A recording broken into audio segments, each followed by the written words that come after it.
Toda grande empresa esconde uma história que quase ninguém conhece. E, na maioria das vezes, o sucesso não nasce de um plano perfeito, mas de coincidências, decisões inesperadas e acontecimentos que parecem não ter nenhuma ligação. O que um chinelo barato, uma Kombi e um erro de fabricação têm em comum? Eles fazem parte da mesma teia. E hoje, em Teias Douradas, você vai descobrir como essa sequência improvável de acontecimentos criou um dos maiores símbolos do Brasil. Você já parou para pensar que um chinelo de borracha, que era sinônimo de pobreza no Brasil, hoje é vendido em mais de 100 países e fatura bilhões? Pois é, a história da Havaianas começa em 1907, com um imigrante escocês que nunca viu a chinela fazer sucesso. Mas o produto em si, aquele chinelo de dedo que você provavelmente tem em casa, nasceu de uma ideia simples, inspirada do outro lado do mundo. Vamos contar essa história do começo. Tudo começa com um homem chamado Robert Fraser. Ele era escocês, mas antes de chegar ao Brasil, já tinha construído fábricas de alpargatas na Argentina e no Uruguai. Alpargatas são aquelas sapatilhas de lona com sola de corda, um calçado simples, barato, usado por trabalhadores rurais. Em 1907, Fraser resolveu expandir para o Brasil. No dia 3 de abril daquele ano, fundou a Fábrica Brasileira de Alpargatas e Calçados, no bairro da Muca, em São Paulo. A ideia era fazer calçados baratos e resistentes para a classe trabalhadora. E deu certo. Já em 1909, a empresa, que depois mudou o nome para São Paulo Alpargatas, vendia suas sapatilhas para os trabalhadores da produção cafeeira. A empresa sobreviveu a 2 guerras mundiais, à Revolução de 30 e a todas as crises econômicas que o Brasil enfrentou. O que Fraser deixou foi uma empresa sólida, com capacidade de produção, conhecimento de borracha e uma filosofia clara: fazer calçados para o povo. E foi essa empresa que, em 1962, deu um passo que mudaria tudo. Em 1962, a São Paulo Alpargatas tinha um problema. Precisava de um produto novo, algo que fosse barato de produzir, fácil de vender e que alcançasse um público enorme. E a solução veio de uma inspiração que veio de longe. Os designers da empresa olharam para a Zori, as sandálias japonesas tradicionais feitas de palha de arroz ou madeira lascada, usadas com kimonos há séculos no Japão. A Zori tem um formato simples, uma sola plana com uma tira em formato de wheat que passa entre os dedos. Era exatamente o que eles precisavam. Mas aí veio a inovação. Em vez de madeira ou palha, eles usariam borracha. A Alpargatas já trabalhava com borracha há décadas, então tinha o conhecimento técnico. A ideia era fazer um calçado leve, confortável, resistente e, acima de tudo, barato. E teve um detalhe que parece pequeno, mas fez toda a diferença. A palmilha do chinelo foi desenhada com uma textura que lembra grãos de arroz. Isso dava mais aderência e evitava que o pé escorregasse. Um detalhe de design que, décadas depois, se tornaria uma marca registrada do produto. O nome também foi pensado com cuidado. Havaianas foi uma escolha estratégica de marketing. O nome evocava o Havaí, um lugar paradisíaco, associado ao verão, à praia e ao lazer. Era o oposto do que o produto realmente era na época. Um chinelo barato para trabalhador. Mas a intenção já era plantar a semente de algo maior. Em 8 de junho de 1962, as primeiras Havaianas foram lançadas oficialmente. O primeiro modelo se chamava Trad. Era branco com tiras e laterais azuis. Não tinha nada de especial no visual. Era funcional, simples, quase genérico. Mas o preço era baixo, muito baixo, e foi isso que fez a diferença. Em menos de um ano, o que parecia um negócio comum ganhou uma velocidade impressionante. A fábrica já produzia mais de 13.000 pares por dia, mostrando que uma revolução silenciosa estava acontecendo. Sem grandes campanhas de publicidade, as Havaianas ganharam força nas conversas do dia a dia. De feirante para feirante, de operário para operário, cada novo cliente trazia outro junto. Em 1964, uma cena começou a se repetir por todo o Brasil. Kombis carregadas de Havaianas percorriam estradas de terra e rodovias, levando a marca para lugares onde ela nunca havia chegado. Eles estacionavam em frente ao comércio local, e todos corriam para ouvir as notícias da cidade grande e comprar seu par de Havaianas. Cada Kombi que saía da fábrica carregava muito mais do que caixas de chinelos. Ela levava a esperança de conquistar novos mercados e acabou se tornando um dos maiores símbolos da expansão da marca. O crescimento já era tão evidente que a empresa decidiu garantir que aquela ideia tivesse um dono.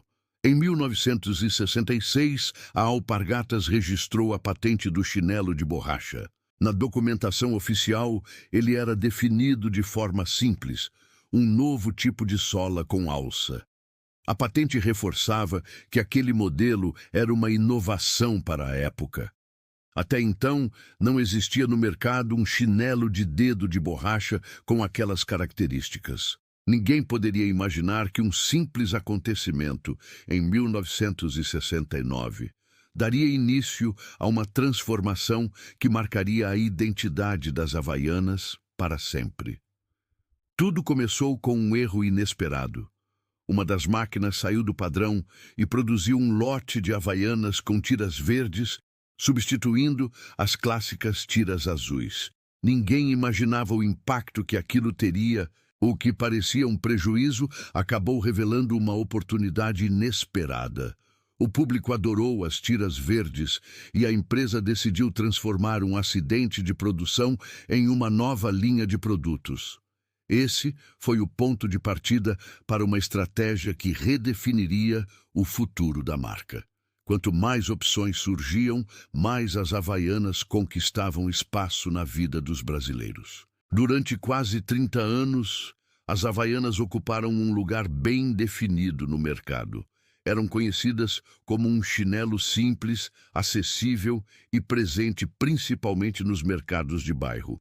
Mas essa imagem estava prestes a mudar de uma forma que ninguém poderia prever. Durante anos, as Havaianas carregaram um rótulo difícil de mudar.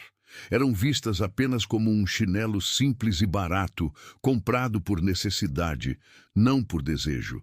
A marca não investia em grandes campanhas, não contava com celebridades e estava longe de ser um símbolo de estilo. A presença das Havaianas no dia a dia dos brasileiros era tão grande que, em 1980, o governo as reconheceu como um item essencial. O chinelo passou a integrar listas de controle de inflação, ao lado de produtos básicos, como arroz e feijão. A conquista era histórica, mas carregava um problema silencioso. O reconhecimento do governo mostrava a força da marca, porém também consolidava uma imagem que a empresa passaria anos tentando transformar. Depois de anos carregando a mesma imagem, a empresa decidiu reagir. Em 1991, lançou as Havaianas Sky, um modelo com cores vibrantes, solado mais alto, preço superior e campanhas estreladas por artistas famosos. Era a primeira tentativa de mostrar que Havaianas podia ser muito mais do que um chinelo popular português. Calcanhar mais alto, preço mais elevado, propagandas com artistas famosos. Mas a verdadeira transformação ainda estava por vir. Foi somente em 1994 que as Havaianas deram a maior virada de sua história. Em 1994, uma tendência curiosa começou a surgir nas praias brasileiras. Os surfistas passaram a virar as Havaianas do avesso, escondendo a tradicional sola branca e deixando a parte colorida para cima. Sem querer, eles estavam reinventando um dos produtos mais populares do país. O estilo ganhou popularidade rápido, transformando um simples truque de praia numa afirmação de estilo. A Havaianas percebeu a tendência e fez o que poucas empresas teriam coragem. Lançou os primeiros modelos com cores sólidas. Foi então que, em 1994, a Havaianas transformou aquela tendência em um produto oficial. Nasceu o modelo Top. Com sola mais grossa, maior resistência e uma explosão de cores, o novo chinelo mostrava que a marca estava pronta para deixar o passado para trás. Esse modelo se tornou o carro-chefe da marca e ainda hoje é um dos mais vendidos. A mudança não estava apenas no produto, mas na forma como as pessoas enxergavam aquele produto. Pela primeira vez, as Havaianas deixavam de ser apenas um chinelo de uso diário e começavam a conquistar o status de ícone. Em 1998, veio a jogada de mestre. A Havaianas lançou um modelo com a bandeira do Brasil na tira, em homenagem à Copa do Mundo na França. O chinelo, que antes era visto como simples, agora carregava identidade, orgulho e conexão emocional. O modelo fez tanto sucesso no Brasil quanto no exterior. Turistas estrangeiros começaram a levar Havaianas como lembrança. No ano seguinte, em 1999, a Havaianas estreou em uma passarela de moda internacional, no desfile do estilista francês Jean-Paul Gaultier. O chinelo, que era lixo, havia virado luxo. A partir dos anos 2000, a marca se consolidou globalmente. Lançou o modelo Slim em 2006, com tiras mais finas, que fez sucesso entre o público feminino. Fez parcerias com gigantes como Marvel, Star Wars e designers famosos. Em 2010, a empresa mudou oficialmente o nome de São Paulo Alpargatas para Alpargatas S.A.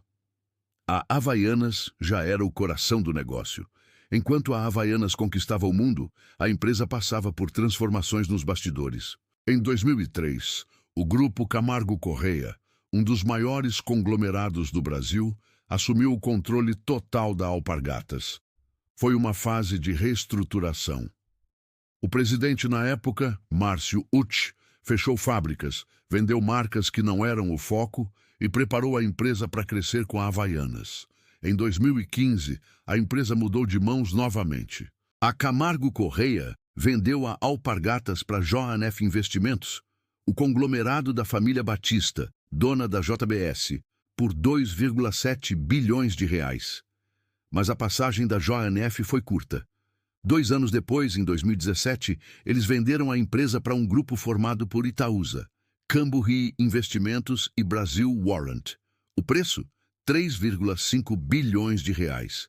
A JNF lucrou cerca de 800 milhões de reais em apenas 2 anos. Hoje a Alpargatas é controlada pelo Grupo Alpa, formado por Itaúsa e Cambuí, e segue presente em mais de 130 países.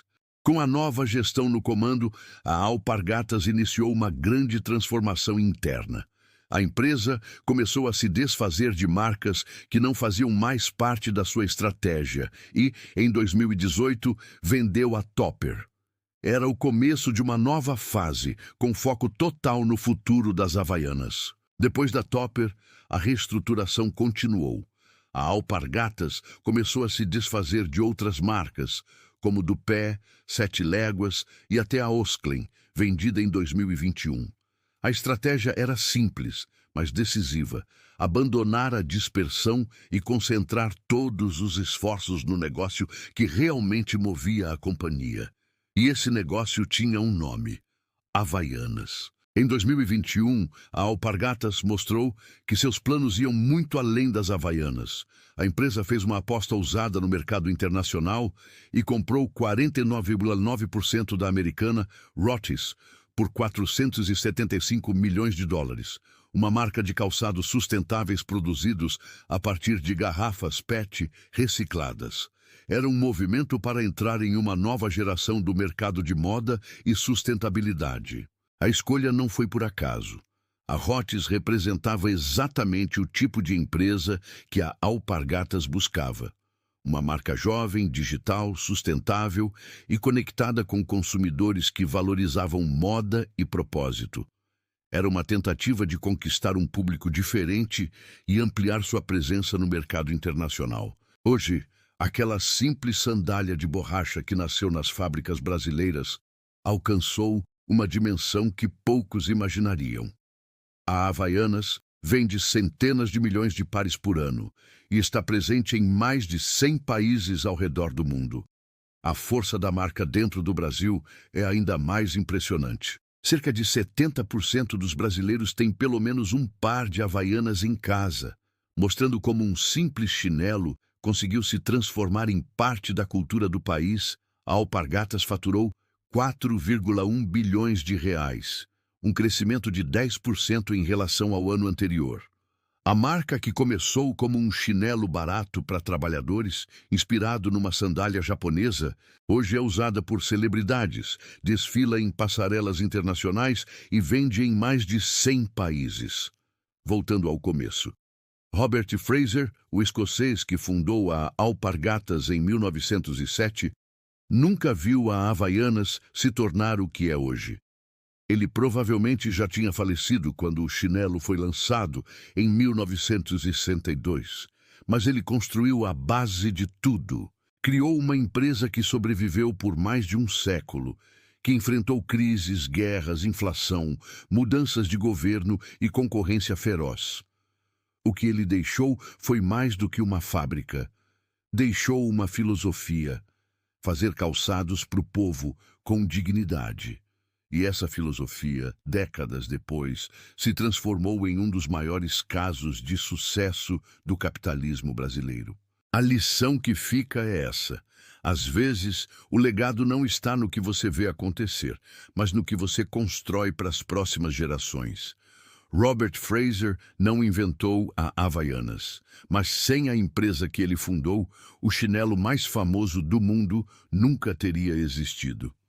E agora fica a pergunta: você já imaginava que um dos maiores símbolos do Brasil nasceu inspirado em uma simples sandália japonesa? A história por trás das Havaianas é ainda mais surpreendente do que parece. Agora eu quero saber de você. Qual parte dessa história mais te surpreendeu? Foi o erro da máquina que acabou criando as tiras verdes? A transformação de um chinelo simples em um ícone mundial? Ou a origem japonesa por trás das Havaianas? Conta aqui nos comentários. Se você gostou desse estilo de biografia, já se inscreve no canal e ativa o sininho, porque na semana que vem vamos contar a história de outro gigante brasileiro que você usa todo dia e não sabe de onde veio. A gente se vê no próximo vídeo.